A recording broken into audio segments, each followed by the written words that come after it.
రాజన్న సిరిసిల్ల జిల్లాలో బీసీ సాధికారిక సంఘం బలోపేతానికి కీలక అడుగుపడింది.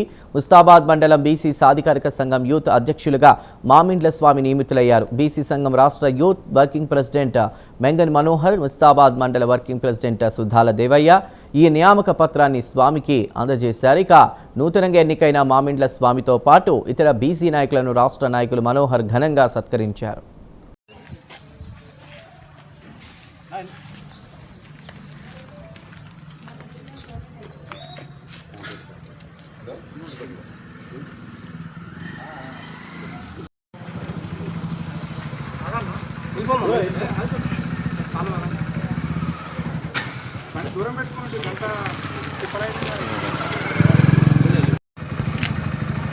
జై బీసీ, బీసీ ఐక్యత, ఎస్సీ ఎస్టీ బీసీ మైనార్టీల ఐక్యత, ఎస్సీ ఎస్టీ బీసీ మైనార్టీల ఐక్యత. జై బీసీ, జై బీసీ. ముస్తాబాద్ మండలంలో తెరమది గ్రామం లోపల బీసీ అన్ని కులాలకు సమాధానంగా బీసీ కమిటీ వేయడం జరిగింది. మరి బీసీ కమిటీతో పాటు కార్యవర్గం కూడా ఏర్పాటు చేయడం జరిగింది. బీసీ సాధికారిత అంటే మనకు కావలసిన హక్కులేంటి, మనకు కావలసిన బడ్జెట్ ఏంటిది, ప్రభుత్వంపై ఒత్తిడి తెచ్చి ఏకదాటిగా మనము పోరాడడానికి ఈ పల్లె నుంచి ఢిల్లీ దాకా ఈ బీసీలను ఐక్యత చేయడానికి అన్ని మారుమూల గ్రామాల నుంచి మండలాల నుంచి జిల్లా నుంచి రాష్ట్ర స్థాయి వరకు ఒకవేళ మన బీసీలను వేరే మార్గంగా చూసినట్టుంటే మేము ఊరుకునేది లేదు, ఏకదాటిగా పోరాడతామని ఈ పల్లె నుంచి ఢిల్లీ దాకా బీసీ సంఘాలు ఏర్పాటు చేయడం జరిగింది.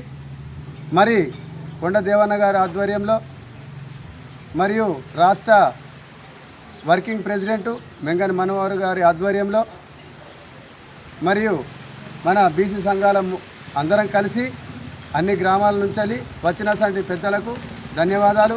మరి బీసీ సంఘాలకు సహకరించినటువంటి సర్పంచులకు మరియు గ్రామ పెద్దలందరికీ ప్రత్యేక ధన్యవాదాలు. ఇలాగే అన్ని విలేజ్లలో మనం బీసీ కమిటీలు ఏర్పాటు చేసిన తర్వాత మండలంలో అతి పెద్ద సభను ఏర్పాటు చేస్తాము. అందులో బీసీల ఐక్యత ఏందో చాటి చెప్తామని ఈ సభాముఖంగా తెలియజేస్తున్నాం. ఈరోజు బీసీ సాధికారిక సంఘం ముస్తాబాద్ మండల యూత్ అధ్యక్షులుగా మామిళ్ళ స్వామి గారిని ఎన్నుకోవడం జరిగింది. ఈరోజు గ్రామ స్థాయి నుండి, మండల స్థాయి నుండి, జిల్లా స్థాయి నుండి రాష్ట్ర స్థాయి వరకు ఎస్సీ ఎస్టీ బీసీ మైనార్టీలను బలోపేతం చేస్తూ ఈరోజు బీసీ వేదికను ఐక్యపరుస్తూ బీసీ వేదికను బలోపేతం చేయడానికి ఈరోజు గ్రామ స్థాయి నుంచి సీరియస్గా వర్క్ చేయడం జరుగుతూ ఉంది. దీన్ని ప్రతి ఒక్క బీసీ సోదరులు కూడా బీసీల ఐక్యతకు పాటుపడి రేపు భవిష్యత్తులో మనకు రావాల్సినటువంటి హక్కుల గురించి, బీసీలకు సంబంధించినటువంటి 42% రిజర్వేషన్ గురించి ఖచ్చితంగా గ్రామ స్థాయి నుంచి రాష్ట్ర స్థాయి వరకు పెద్ద మొత్తంలో ఉద్యమం చేస్తామని చెప్పేసి కూడా పిలుపునివ్వడం జరుగుతోంది.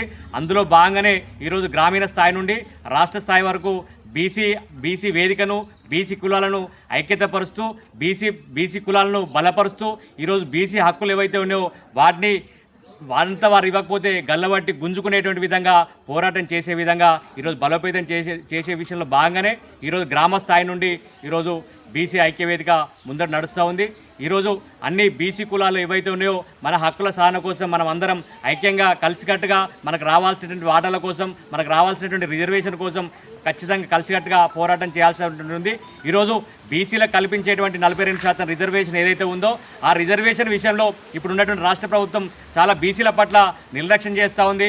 మాకు రావాల్సినటువంటి వాటా 42% కూడా నిమ్మకు నీరెత్తిగా పట్టించుకునేటువంటి పరిస్థితి లేదు. కాబట్టి ఖచ్చితంగా రానున్న రోజుల్లో మీరు 42% రిజర్వేషన్ ఏదైతే కల్పించకపోతే ఖచ్చితంగా ప్రభుత్వం మీద బీసీలందరం కలిసి దండయాత్ర చేస్తాం, పోరాడి మాకు రావాల్సినటువంటి రిజర్వేషన్ ఏదైతే ఉందో సాధించేంత వరకు కూడా మా ప్రయత్నం ఆగదని చెప్పేసి కోరుతూ ఉన్నాం. ఈ యొక్క తెల్లుమద్ది గ్రామంలో ఈరోజు మాకు సహకరించినటువంటి మా బీసీ ముద్దుబిడ్డ బైతి నవీన్ గారు కూడా ప్రత్యేక ధన్యవాదాలు తెలియజేస్తా ఉన్నాం.